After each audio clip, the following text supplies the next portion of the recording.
अनिस्ता नक्षलवादी संघटनेशी संबंध आहे, संजू पुनाळेकर यांनी खळबळजनक आरोप केलेला आहे। अनिसची तशा दृष्टीने तपास नाही असं पुनाळेकरांनी म्हटलंय। तर विक्रम भावेंच्या पुस्तक प्रकाशन सोहळ्यामध्ये त्यांनी बोलताना हा गंभीर आरोप केलेला आहे। अनिसचा नक्षलवादी संघटनेशी संबंध आहे, संजू पुनाळेकर यांनी खळबळजनक आरोप केला। अनिसचा तशा दृष्टीने तपास नाही असं पुनाळेकरांनी म्हटलंय। विक्रम भावेंच्या पुस्तक प्रकाशन सोहळ्यामध्ये बोलताना त्यांनी गंभीर आरोप केलेला आहे। जो कट आहे तो 13 पासून होता आणि अशा व्यक्ती जर तिथे असतील तर यापर्यंत निश्चित काहीतरी गडबड आहे। कारण नक्षलींच्या संबंधाबद्दल म्हणाल तर त्यांचा एक पेट्रोल माफिया पकडला गेला होता, रॉकेल माफिया, या प्रकारच्या गोष्टींवर पडदा घालण्यात आला आणि त्यामुळे जे विरोधक आहेत त्यांना चिरडण्यात होतं। म्हणून याची संपूर्ण चौकशी व्हायला पाहिजे।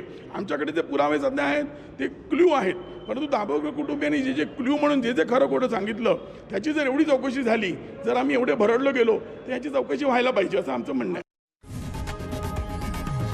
लोकशाही मराठी ऐका, पहा, जागरूक रहा।